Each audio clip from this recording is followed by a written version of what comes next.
Awesome. Welcome, everyone. You are joining the April Professional Development Grant um, Talking Circle. I know we've had a bunch of TA this week, and so just want to make sure you're in the right place. And if you are a professional development grantee, then you are in the right place. Just letting everybody get their audio on.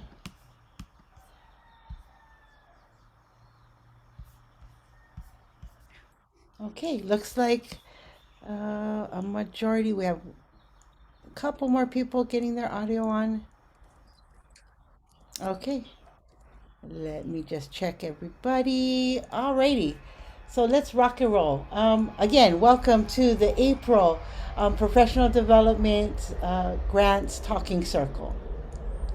Let's go ahead and get disclaimed.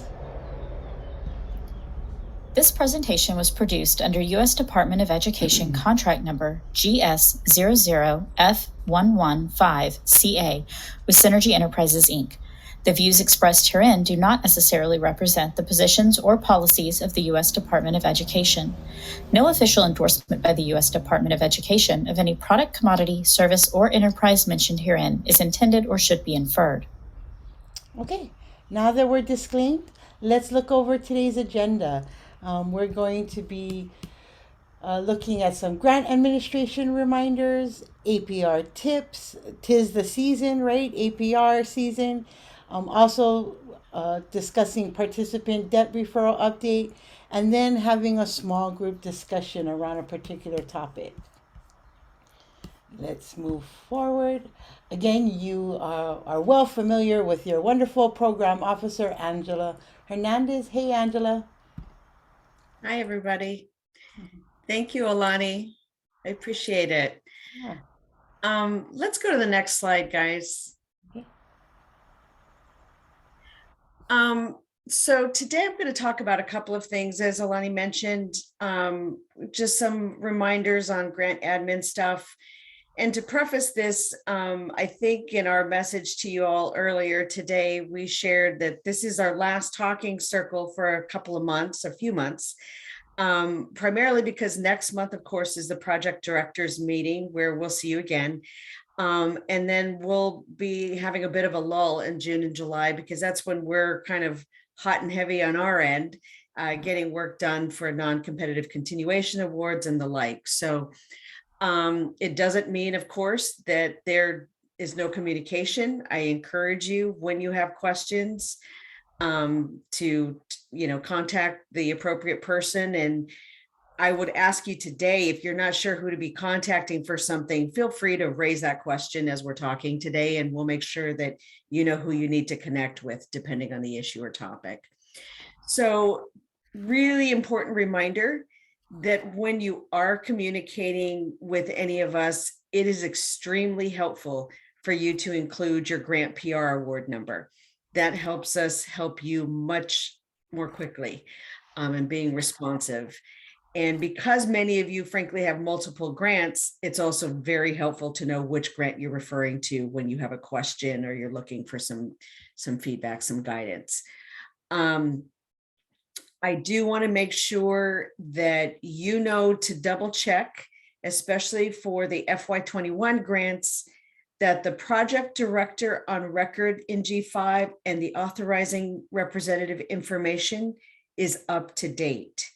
So this comes off of a couple of different things. One is that I know some of you have had turnover.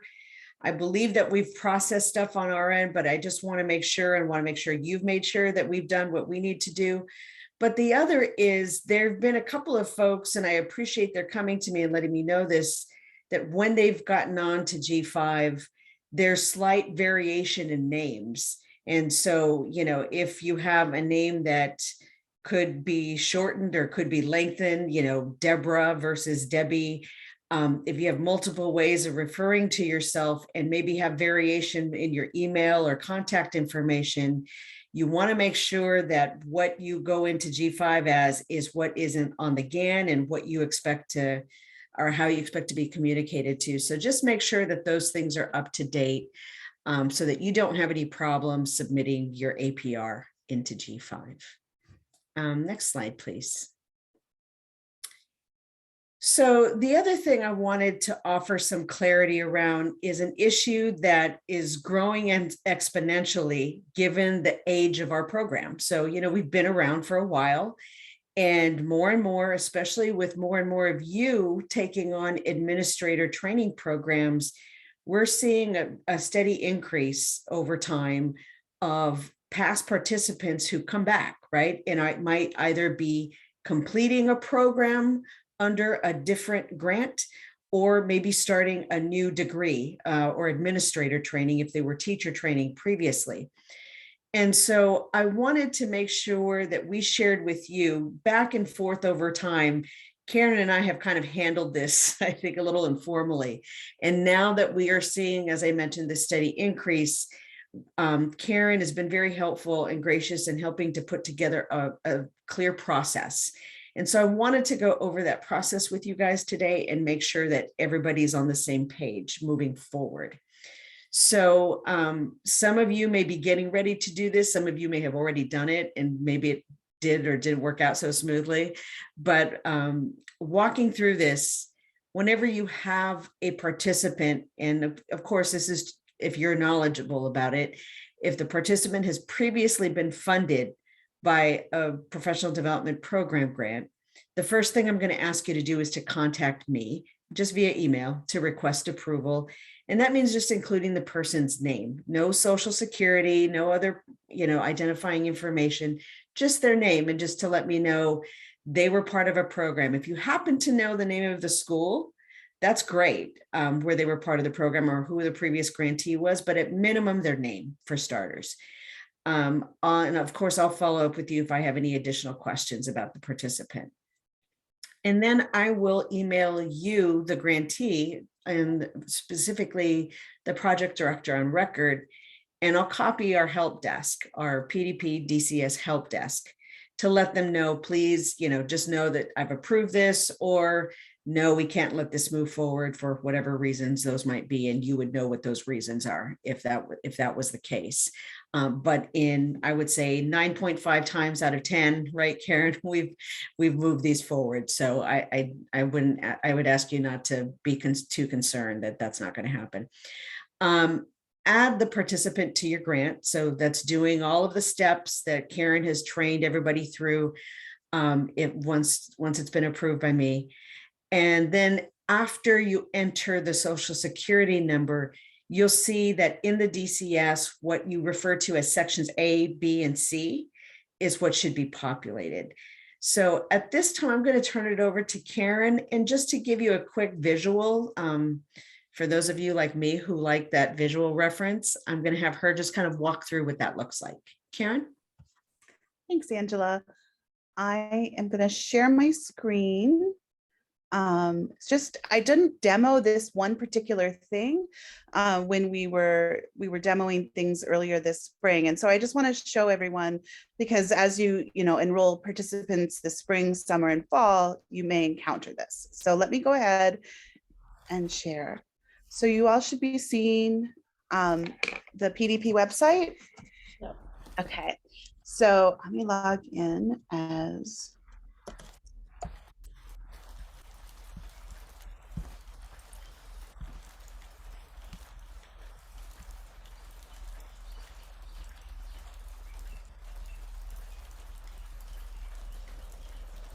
okay. And again, the participant may have mentioned to you that they were previously funded, or you would have known from them. But there's also, if this happens, it also will be a clue to you that they were previously funded, and to kind of put a pause on things, save the record for later so that you can check in with Angela. So I'm going to go ahead, because I love that all of you have been using the digital agreement. I'm going to start with that. I'm going to use the digital agreement. And again, it's just where you're entering the social security number. And part of the reason why you enter the social security number is so that the system can do this lookup and pull together the information. What this also does is makes it so that when the participant logs in, they can see the information from any grant that they have been funded from. So when I scroll down, again, you would immediately see, and of course, Section A is one of the most important, you would see the information there for Section A. So if you see this and you weren't expecting, because they, the participant hadn't mentioned it or anything, I would go ahead and pause right here and reach out to Angela. But seeing this information, so that this is doing is pulling from the other grant that awarded funding, but also from any updates that the participant has made to their contact information. So if it's different from what you were expecting, you definitely want to check back with the participant and find out what's current, because any edits that you make to this record are also reflected in the other grant and on the participants page. So it's going to pull the data over for A, B, and if there is any for C. So not everybody completes Section C, but if there was information there, it would be pulled over there. Okay, are there any questions? Don't see any in the chat. All right, awesome. And anyway, anyone on the help desk is more than happy to kind of talk through the steps too. All right, thank you. Thank you, Karen. So if we can go back to the slide deck. I'm going to spend probably the next 10 minutes talking about some APR reminders and tips.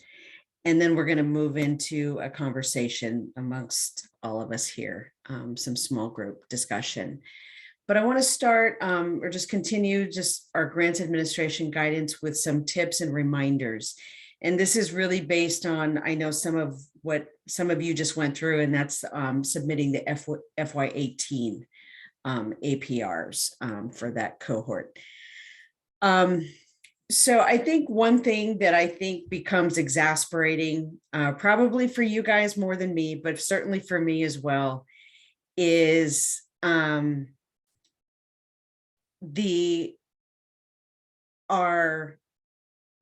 that we don't, meaning department staff does not have the same interface that you have. We don't see what you get to see when you're looking in G5. We don't see the APR forms that you see. We see them in a very different format in a different way. And so it makes it really difficult when you have technical questions to be able to answer them. Really impossible, because I can't guide you because I don't know what those steps are. So when you run into issues with G5 and with, accessing the APR or submitting the APR, I am going to ask you to please be sure that you're contacting the help desk to get those answers and to get that guidance. I know, certainly, I've heard this before, it can sometimes be frustrating and it might take a couple of tries, but I ask you to please go to them to get that support. If you're not getting that support that you need, then yes, absolutely, please reach out to me and let me know that so that we can connect you. But again, those are things I just will not be able to support you with directly. I mentioned this earlier, just making sure your name matches, your contact information matches what's in G5. And then once you finish completing and providing all the content in your APR, clicking submit and making sure, double checking, going back in to make sure make sure that we have grantees, or that you have your APR actually submitted and not in this draft status. So that's one thing that's really critical, because if it's in draft status after the due date, you can't go back in and submit it, and I can't see what you've drafted. So it really complicates matters, and I have to go in through a manual process working with G5. So please be sure that you're making sure that the documents are all the way in. Next slide, please. So again, just some technical reminders that the cover sheet and sections B and C, you can upload those documents into G5 as PDFs. And of course, just like the DCS, the G5 system also has that timeout feature as part of federal security requirements. And so doing that long narrative work, taking your time to write those elements, be sure that you're doing those outside of G5 so that you're just copying and pasting those in to the corresponding sections in the G5 template so that you don't lose your work. That's really important. And then, of course, our colleagues there have the APR checklist to help ensure that your APR is complete and correct. So please be sure that you're looking at that checklist and kind of walking through what you have in your APR. Next slide.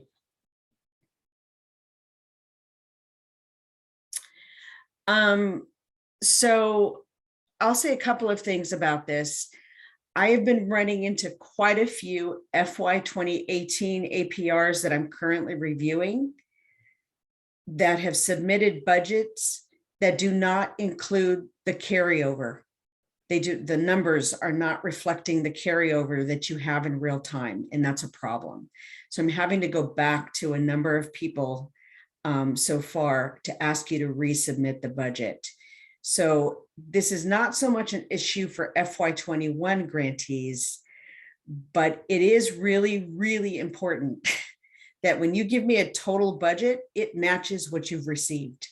So for 2021 grantees, the year one budget should match what you saw in that very first GAN, in that very first grant award notification, which should be what is reflected in the quote unquote total balance in the G5 section. And it should also, again, reflect all of the funds you've ever received from us. So again, for year one, our year one grantees, it's just that, it's your first GAN. Make sure that your budget is speaking to that entire amount and that you're not somehow missing some of those funds. It is very helpful for our 21 grantees in particular, because you have a lot of projected costs that haven't been incurred, but you expect to spend. As you're writing those narratives, and we've talked during trainings, I'm not going to go through this about where to put this, but that narrative should provide adequate detail that clarifies the training cost per participant that will be spent in year one, meaning any costs for training costs for participants that you incur through August 2nd. So if you're paying for fall term on July 15, that's a cost that you would include as a year one cost. However, if it's something that you're not going to bill and invoice and draw down funds from G5 before August 29, let's say, then it's considered carryover. It's into your second year, and you're going to call that carryover, and that's projected cost. So it's really critical that you understand the year one and year two delineation. I know that you guys have your own fiscal years, but you have to go by what the federal budget period is for your grants, and that's early August. So make sure that you're using that point in time. You're using that frame of reference. And if you have questions about that, feel free to call me and say, I need to walk through this with you and tell you exactly how I'm going to do this. Because that's going to be really critical when it comes to, again, making a case for funds that need to be carried over. And so we need to be really clear about what's being carried over, what's being spent, what might be left that is not going to carry over into paying for year two. There's a lot of different distinctions to make. And again, I've had a lot of one-on-one conversations with you guys about that, but I just want to make sure I reiterate that again.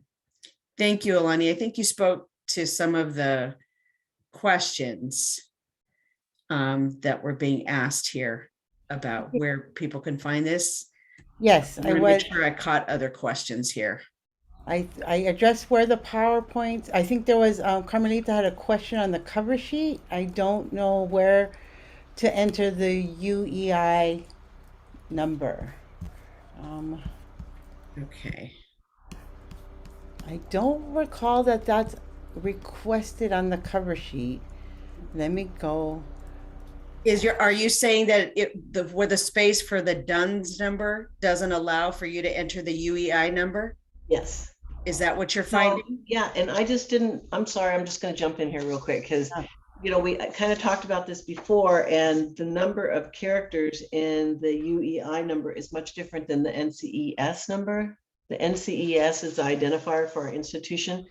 And so there's been a lot of discussion about, you know, making sure that we all have the appropriate number because DUNS is no more and UEI is, correct?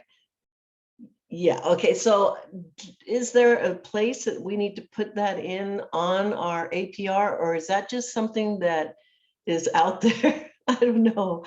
So I'm not sure what we're supposed to do with that UEI number.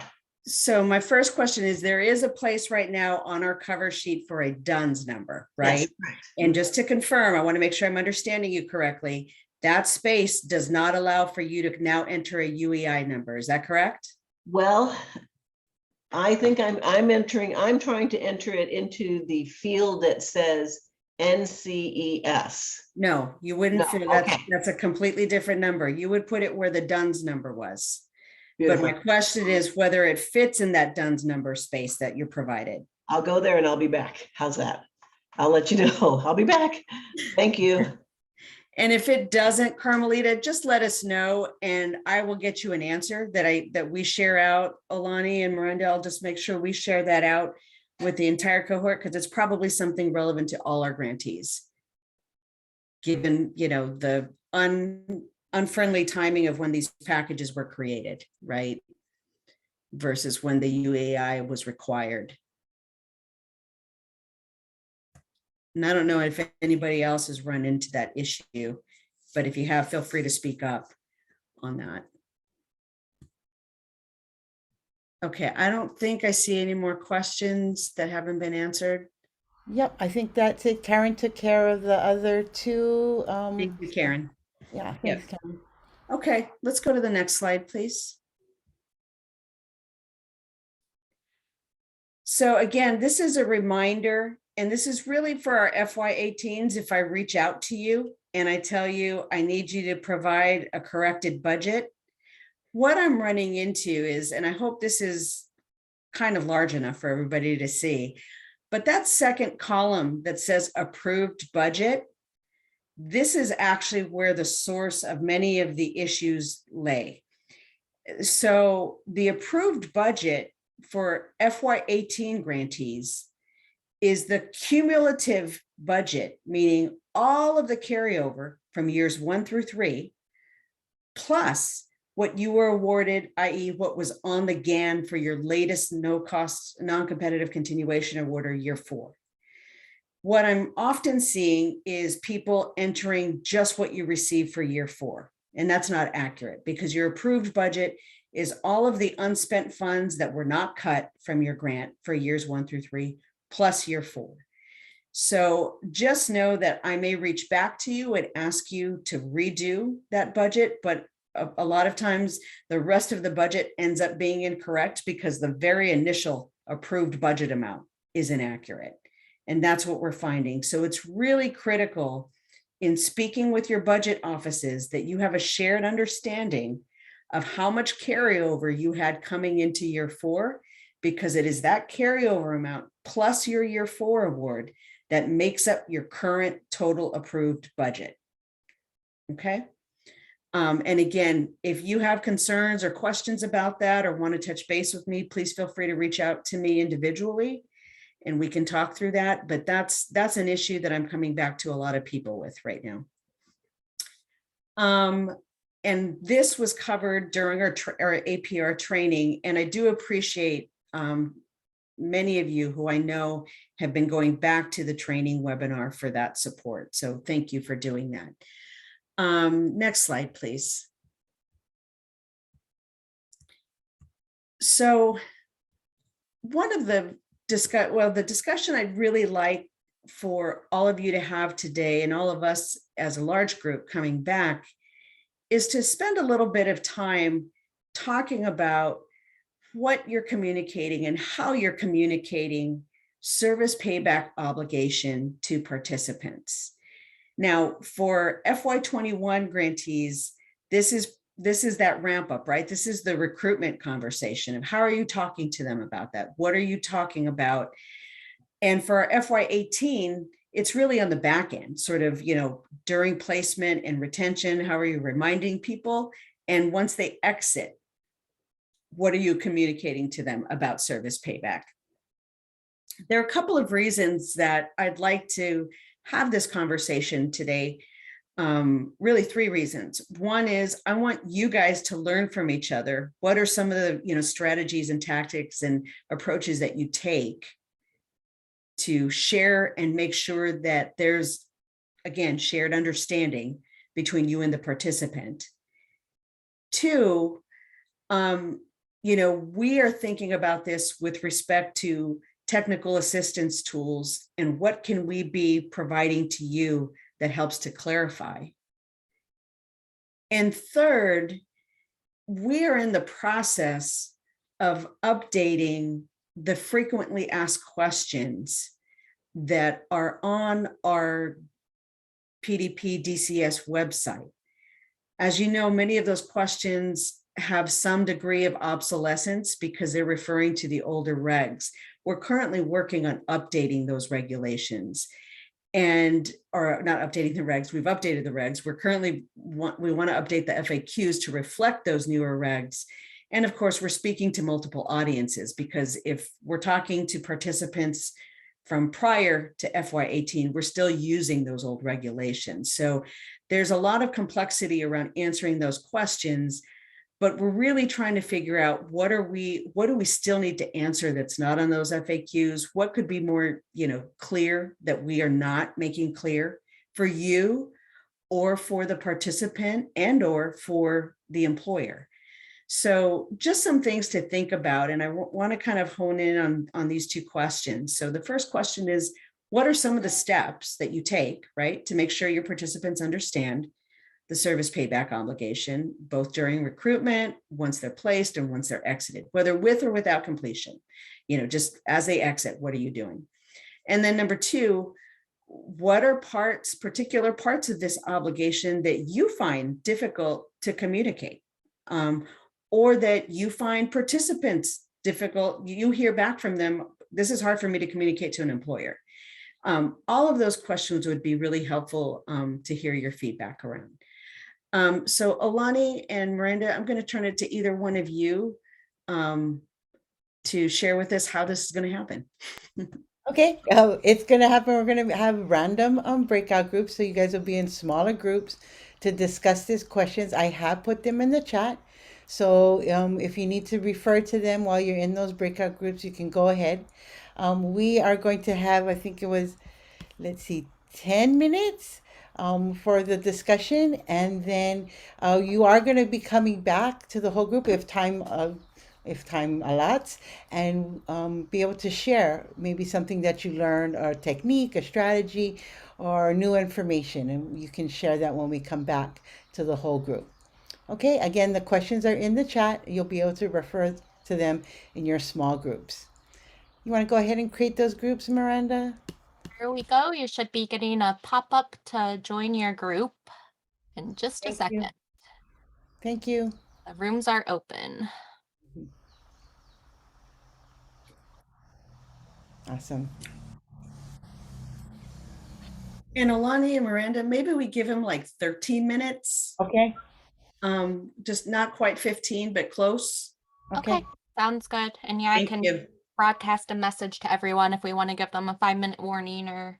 Yeah, let's do that. Maybe a 1 or 2 minute warning would probably be good. Okay, Okay. great. Thank you. Yeah, of Mhm. course. Let's see. Oh, there we go.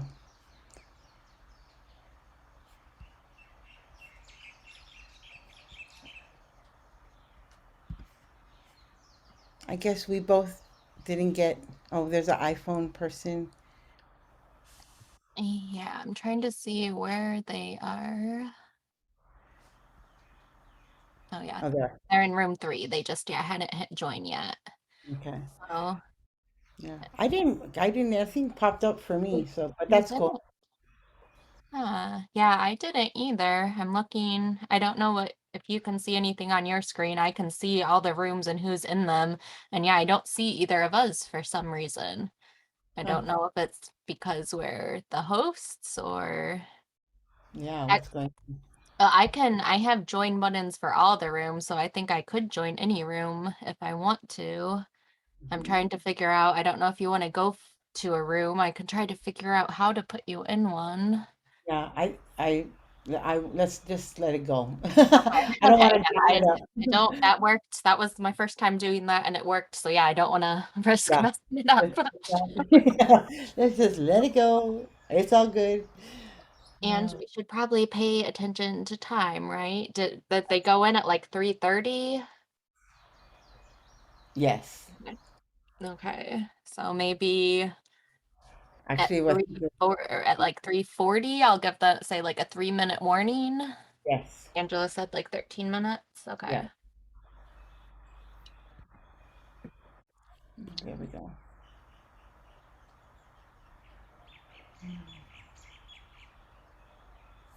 I'm gonna put the. Yeah, but most of the groups have 4 or 5, which I think is what Sarah wanted, but one of them only has 3 for some reason. There, and one of them has 5.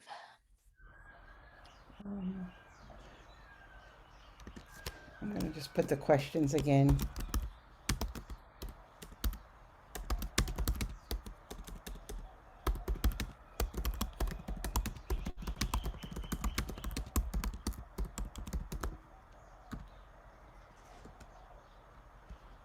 Ugh, why did you do that?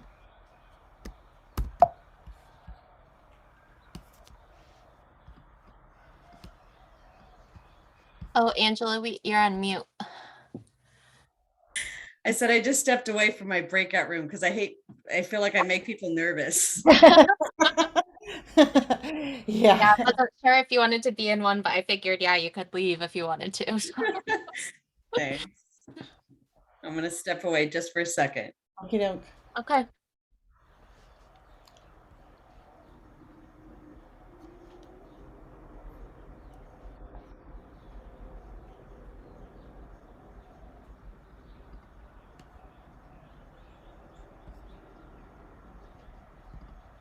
I'm gonna go just check in, Miranda, and then I'll be just to make sure they have the questions and everything's going.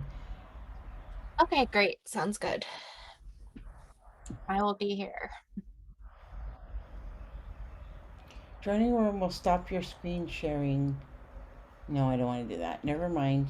Oh, I can, yeah, when you sent that message, when you just sent that message, was that the broadcast to all option? Yeah. Yeah, because I think that, yeah, it just kind of like flashes on their screen, so it probably wouldn't be helpful for giving them all the questions. Yeah. Yes, I'm just gonna. If you want me, if I'm not sharing my screen, if you want me to, I could join each room and pop the questions in there. Uh, I'm sure if they were having problems, they would. Well, maybe not. Let's see. Let me just try. The one thing is, when I tried to put all the questions, it wouldn't all fit. Oh, Message. So maybe if I just take one. yeah, one at a time. uh, Oh, I guess I can probably pause the recording too, right? Yeah. Well,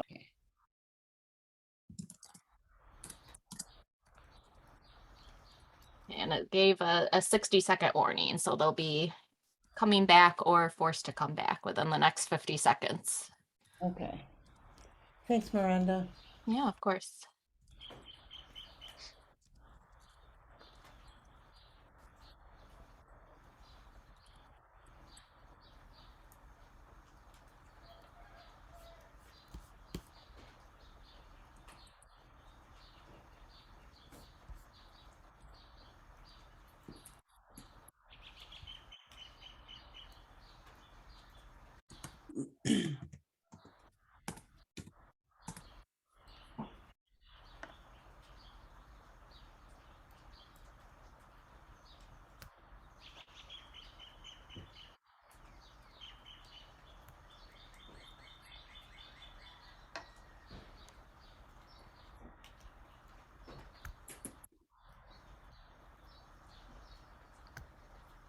Okay, looks like everybody's coming back.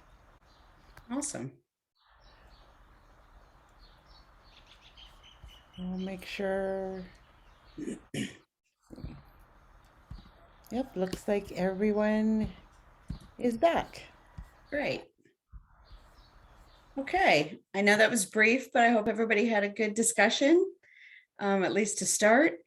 And I'm hoping that each of the groups had a chance to identify somebody, a voluntold or volunteer person to share out for their group. So at this time, Miranda, I don't know if you still have the list of groups. I'm going to first just solicit any volunteers who want to share out their reactions to the first question. And if not, I might pick on someone. Yeah, yeah, I do have the list. So if you want me to call anyone out, just let me know. Okay, thanks. Anybody want to start?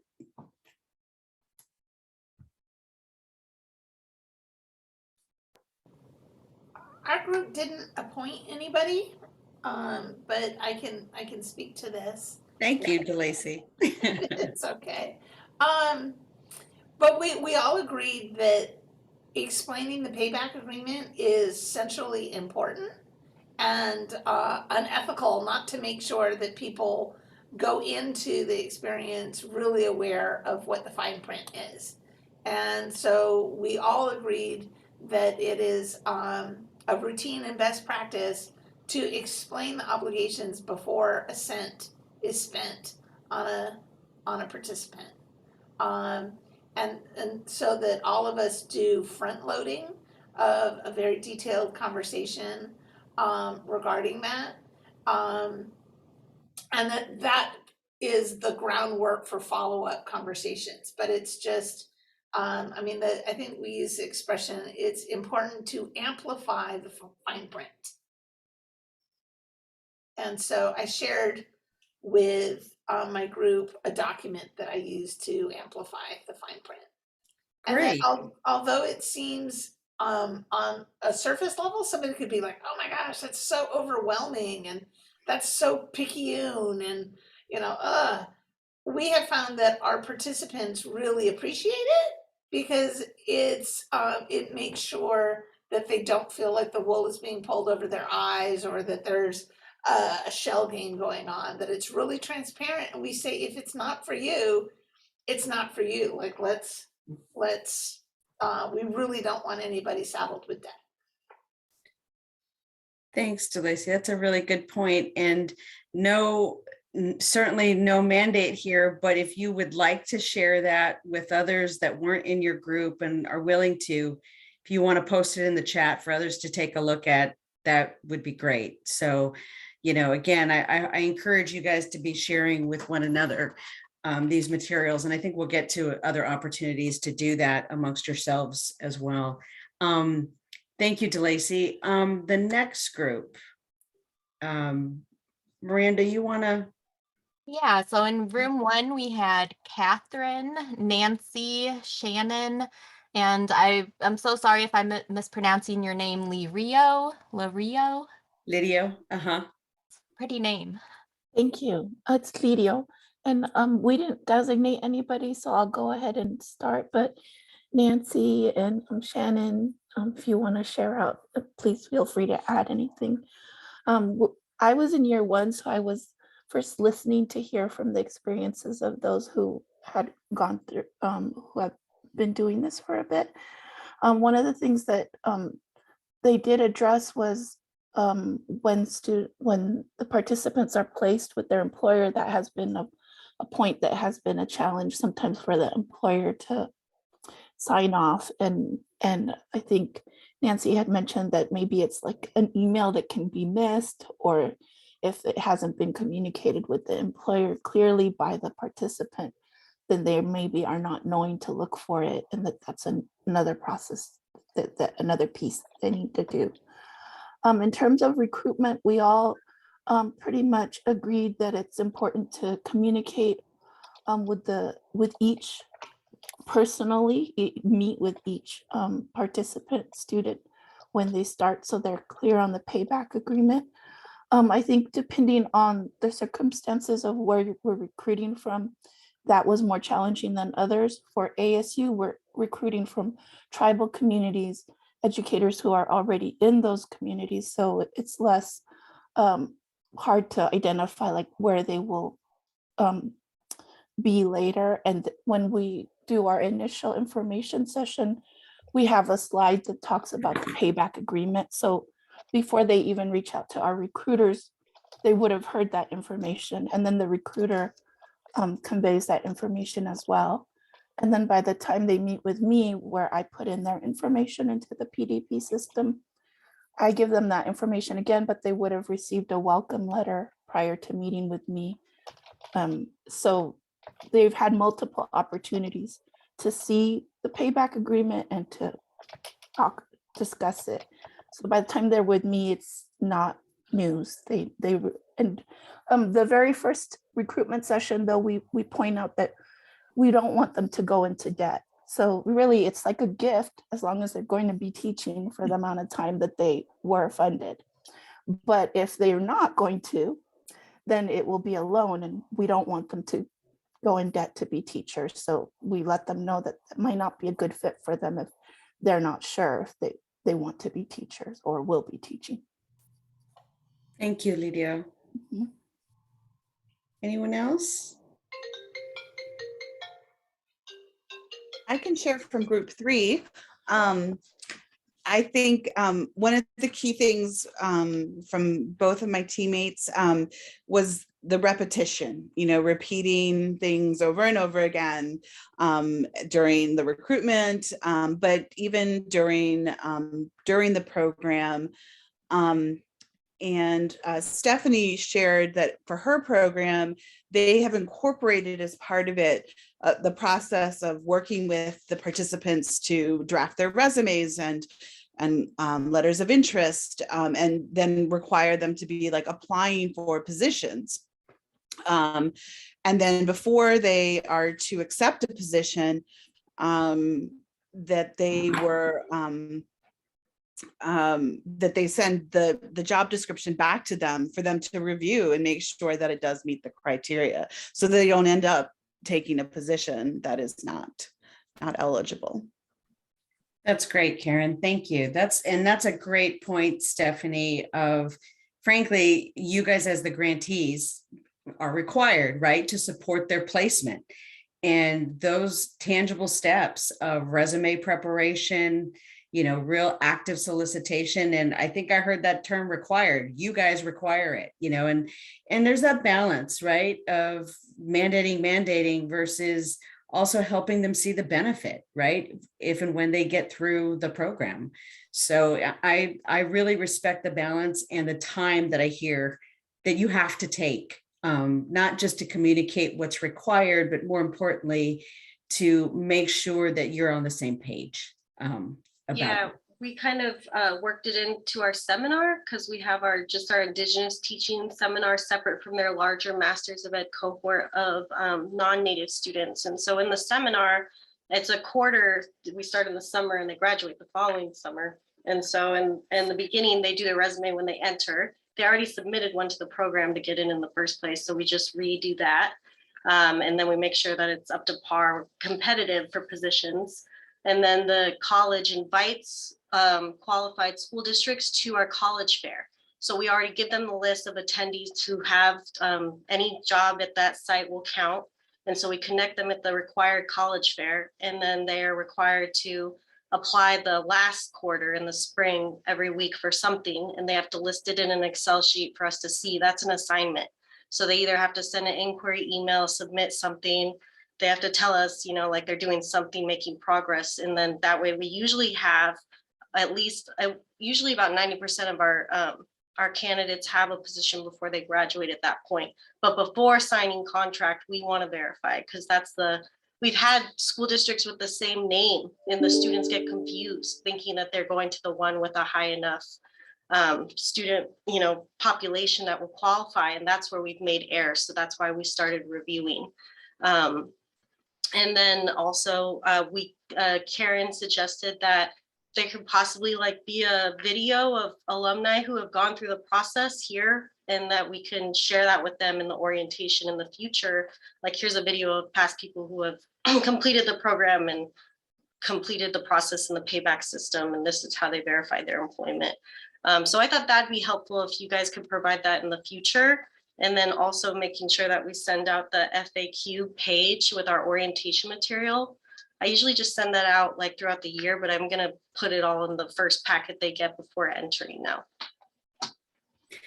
That's great, Stephanie, and I appreciate that feedback. And I know a lot of you have already incorporated your alumni in the way of mentors and other people that are really kind of making the case for you, right? And doing that marketing, frankly, on your behalf at that point, because they're testimonies, they're testaments to the work and to the success that can happen. I think the other thing that I can tell you guys, that as I sit here, I'm thinking about something that I'm sure many of our, year 4 grantees have already thought about and thought about with respect to your budget. You guys are taking a lot of time to do this. It takes a lot of time to meet one-on-one, to do small groups. It takes a lot of time to explain this to each and every individual. So whether it's you as a project director, whether it's a coordinator, whether you have some other, staff that are supporting you, really thinking about it. And for you FY21 grantees, that's great to be thinking about now. We get to the fall, you're going to tell me where you are in real time, and you are likely going to be doing budget revisions. And that's what you need to be thinking about, is how much time is this taking us? Do I really need to think about maybe shifting around some of my direct costs to meet the personnel needs, the staffing needs to support this, to make sure we're giving people adequate support to get them through? And, that answer is it all depends, right? Many of you have very different ways of structuring that support. So be thinking about that, what that means. Thank you, Stephanie. Do we have any other groups that haven't been able to share out yet? We did have Debbie Bell from group 2 share something in the chat about the second bullet point under question 1.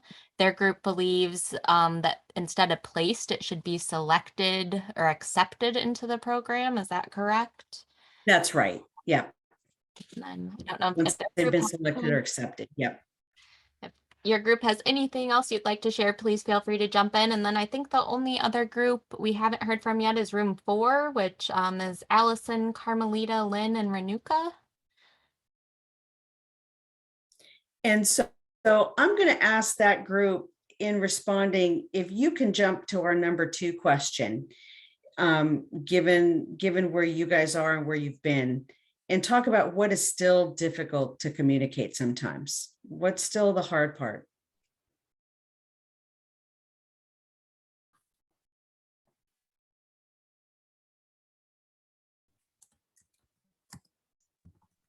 Is anybody going to jump in?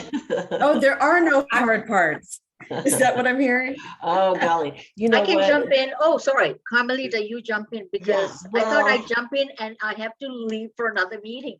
But so far, actually, it has been okay for me. Let me put my face on here so you can see that I'm really here. So 2 of our participants went on to higher ed, so they're that.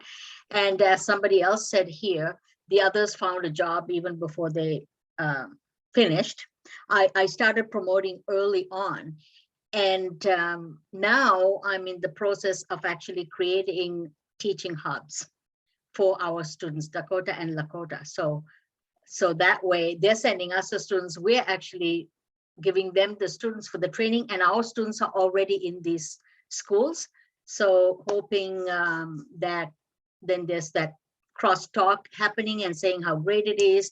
And they all want to. I mean, just getting them to understand that it's to their best benefit also to finish, so they won't have to pay, this obligation once they satisfy the number of years, the number of months that they were helped. So that's my little contribution for today. Thank you so much. Thank you, Renuka. I was just going to add that probably the idea that when they submit for verification of employment to be much more mindful of those time periods when they do it, because I think they do it once when they first get their position, and then they don't necessarily do it again because they're in the same school. And that has been something I've had to recommunicate over and over again. No, each year you resubmit. And so in this particular award, the 2021 award, I spent more time with that in helping them understand that even if you've been in the same school for the last 5 years and you intend to stay there as an administrator for the next 10, that OIE does not know that. And that so there's that assumption that it's like the same place. And so then they lost and they've had to go back with the help desk and get credit for those months and, for payback, and that I think is the hardest thing because once they're in payback, you're working with students that are in active enrollment, and you kind of lose track of the ones that are in payback. They're out in the field, you see them at conferences, you bring them in for some induction programming, but whether or not they're meeting that obligation oftentimes doesn't come up in the conversation. In previous years, I'm much more thoughtful about it now, but just takes time. I appreciate that, Carmelita, and I'll just add, because I think this is a think about for all of you as you get people on board. It really is thinking differently about how you are orienting your participants to the PDP DCS, because I see that sitting where we sit as the through line. It is the only connection that we have as the department who becomes responsible for. Only connection that we have to your participants is that. So to be that they are going in initially, but continue to go in, meaning get them into that practice of every 6 months going in, right? Every term, because then it's a practice they are familiar with and comfortable with. It's not foreign, and it's something that they're going to have to do for service payback tracking purposes. So I think really thinking about getting them into that practice early will be key. I'm sorry that we've got to jump here, but I want to make sure we cover another couple of things. And thank you all for your time and for sharing with each other. And again, I'll encourage you to continue sharing documents. And I know DeLacy has shared, passed along to me one of the documents for sharing. We'll be sure to share that out afterward. Thank you, DeLacy, for being generous in that way. And you others, I hope, will feel free to do that with one another as well. Olani, do you want to say anything about this quickly? No, well, we do have a poll. So as the you have a question about as a project director, would you want to be CC'd on reminder emails sent to participants? So if you want to go ahead and say yes or no, we would have that information. Thank you. Looks like everybody is completing the poll. Awesome. And the majority. Thank you, Alani. And Karen, that's really with respect to the PDP DCS and the kind of communication we relay to them. Karen, you want to say anything else about that? No, I'm really pleased to see that. And I can talk with our programmers and see if, for those of you that that have a lot of participant and don't want to be flooded with emails, that there could be a way to turn it off. But I think letting you all know when they're getting these reminders from the system, from us, can help in both of us in terms of you echoing like, hey, you should have gotten an email from, because again, we're not always sure our emails are going through. So I think that was one of the things I was thinking about reflecting on this presentation. Great. Okay, so let's move on. We just wanted to do a shout out of those. We do take attendance on all of our events. And so just want to do a shout out and a yay to the grantees who have had 100% participation and attendance at the technical assistance events throughout this grant year. And so we have Arizona State University, Choctaw Nation, University of Mary, and University of North Dakota. Congratulations and thank you for your participation. This is always, the PD group always has, particularly the Talking Circle, such robust discussions. You have a lot of participants, and I hope you come back more and more because you find it like advantageous and beneficial to your programs. And so I think that's why we get such great turnout from you folks. So congratulations to the 100%ers. And Alani, I'm Yeah. going to add too. Thank you, Alani. And I'm just going to add quickly that, our program is one of the highest in terms of overall cohort participation. We're almost 70% of our grantees are participating, regularly. So it's great. It's wonderful. And I'm really, really appreciative for your time. And because I know you are all very busy people, and I want to make sure we use your time wisely. So I just encourage you to continue to give us feedback about what you prefer to hear in the next year, in terms of Talking Circle topics and the types of formats, what you like, what's going to be helpful to you. Okay. And Yeah, speaking of helpful. Yeah. Here's our final poll coming up. I just want to put in another kudos too, because I think not only do you get great attendance, but you also have great discussions, and lots of participation in the discussions. So that's just another kudos. So here's our end of the event poll. And as you are working on that, I'm going to go through and sort of take us out with the upcoming events. Of course, you have the save the date for the directors meeting. In just this morning in a previous Talking Circle, Sarah did mention that you should be getting your invites for registration next week. That should be coming out. So look for that email. If you don't receive it, go ahead and email us at oie@seiservices.com so we can make sure you're there. Again, the registration, each grant has a registration for 3 participants. Definitely the project director, that's a requirement. And you can also have 2 other staffs. If you have multiple grants, that's 3 per grant. So just sort of wanted to let you folks know so you can think strategically about who you want to involve in the project directors meeting. Oh, there we go. Angela, just a little commentary on when scheduling the project directors meetings. I don't know if other people are going to run into this, but that's graduation week for a lot of colleges and universities. And it does make things a little difficult because there's so many like command performances that you have to go to around graduation. That's good to know. I will. I appreciate that feedback, and we will share that, DeLacy. I think we always struggle with the tensions of testing season for K-12, butted against a whole, array of spring breaks. Yes. So finding that right time, right in the spring, is really rough. But that said, I really do appreciate that feedback, and we'll certainly share that back. Right. Thank you.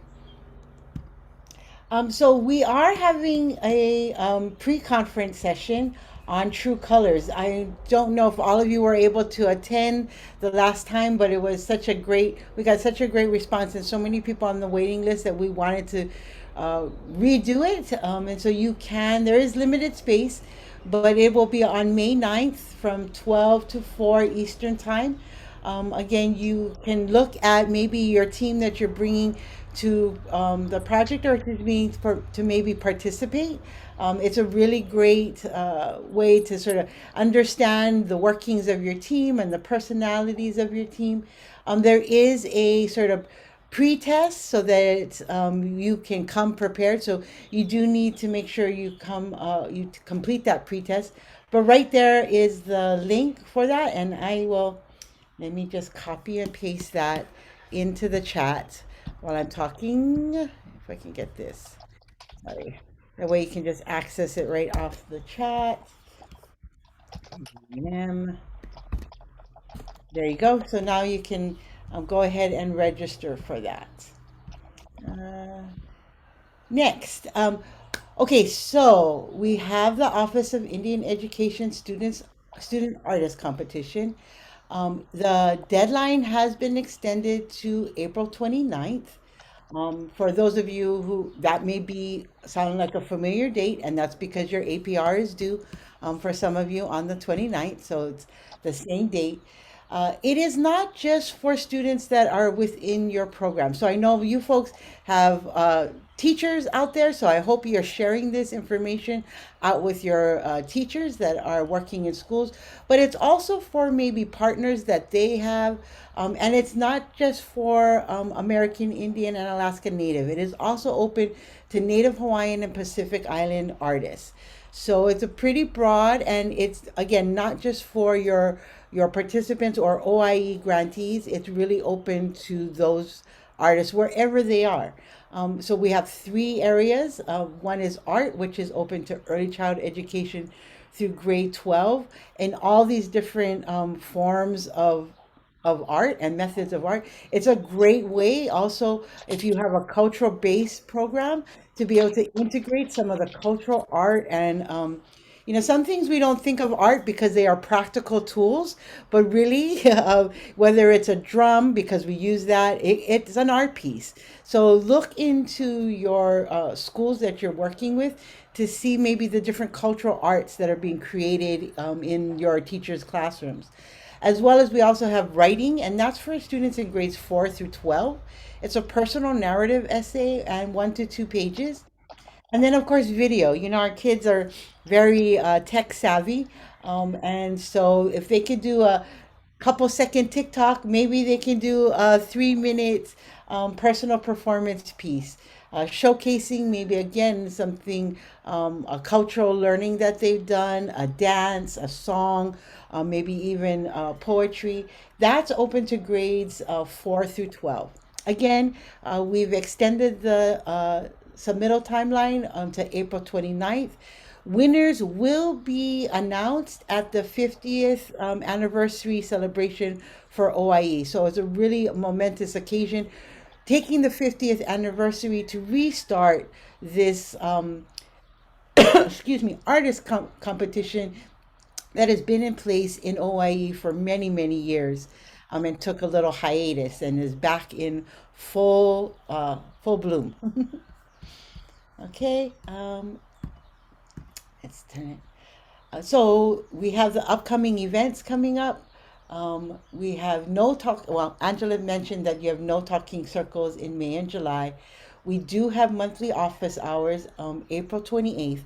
Again, so any of you who have your APR due on April 29th, this is your last ditch effort. Now, you shouldn't be inputting your information, your APR. This should be just maybe a last minute question. It should not be like heavy duty questions, but we'll take the heavy duty questions even if you have them. And also it'll also be happening in future months, the fourth Thursday of each month. Here's your contact information for Angela, for also the PDPDCS, Karen, and the help desk contact information, and then of course the OIE at SEIservices.com. And don't forget, you can follow on Twitter at OIE Indian Ed. We provide all the updates, the newest information coming out of OIE, but also information around a broader landscape around Native education, even funding opportunities, and different cultural events that are happening, and research that we think might be related to the work that you're doing. So check it out. And that's all I have. Anything else, Angela? Thank you, Alani. Thank you. One last thing, and that is, DeLacy, your comment about graduation also reminded me. I know many of our FY18 do have a number of folks that are able to wrap up this year their training and will be graduating shortly. As they get to that last mile and as they complete, I want to remind people, please feel free to share those good news stories and photos. We'd love to be able to share them on our OIE site and via Twitter. So please, I invite all of you to do that as your folks complete. And we wish them well and wish you well for the rest of the spring. I'll be busy, and I'm sure I'll be in touch with all of you at different phases over the summer. So please feel free to reach out, and thank you for your time again today, everybody. And all the best over the next couple of months. Take care.